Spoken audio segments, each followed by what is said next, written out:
Hello, my dear viewers. Myself, Anwar Hussain Barbiya. Welcome you to my channel AHB Physics. Today, in this video, I will show you how the pumpkin flowers are pollinated. So, what is pollination? We all know pollination is the process of transfer of pollens from the male flower to the female flower. So, first you have to identify the difference between male flower and female flower. If you see, this is a male flower. So a male flower is basically a flower that does not contain any fruit beyond it. As you see this flower, it is not yet open, it is baby. So there is a pumpkin beyond. So it is a female flower and this is a male flower.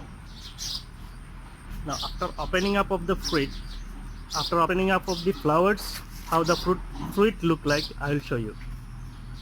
तो आपका जो pumpkin होता है उसका basically दो type का flowers होते हैं, एक होता है मेल फ्लावर, दूसरा होता है फीमेल फ्लावर। तो ये जो फ्लावर है ये बेसिकली फीमेल फ्लावर है, ये फीमेल फ्लावर है।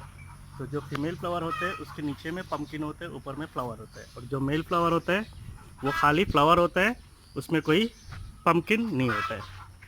नाउ आपका फ्रूट जो है उसको फॉर्मेशन होने के लिए, फ्रूट बनने के लिए आपको पोलिनेशन होना ज़रूरी है। पोलिनेशन जो है वो बेसिकली दो टाइप का होता है, एक होता है आपका नेचुरल पोलिनेशन और दूसरा होता है हैंड पोलिनेशन।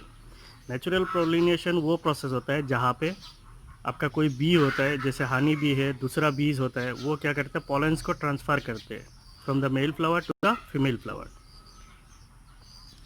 और हैंड पोलिनेशन में हम लोग क्या करते हैं, मेल फ्लावर को निकाल लेते हैं। सो मेल फ्लावर जैसे मान लीजिए ये कोई एक मेल फ्लावर है, उसको निकालते हैं, इसके अंदर से जैसे इसका पेटल्स को हटा के ये आपका निकल गया, तो ये पेटल्स को हटा के इससे हम लोग क्या करते हैं, इन पॉलेंस को सीधा फीमेल फ्लावर में ट्रांसफ़र कर देते हैं। इसके बाद छोटा छोटा दो क्लिप है मेरे पास, वो दोनों क्लिप्स आपको पता चल जाएगा कि नेचुरल पोलिनेशन कैसे होता है। तो जैसे मेरा गार्डन है, यहाँ पे बेसिकली ऑर्गेनिक गार्डन है, यहाँ पे केमिकल्स नहीं होता है, तो मुझे हैंड पोलिनेशन करने की ज़रूरत नहीं पड़ता है। मेरे यहाँ पे बीज आते रहते हैं और पोलिनेशन प्रोसेस को कंप्लीट करते हैं।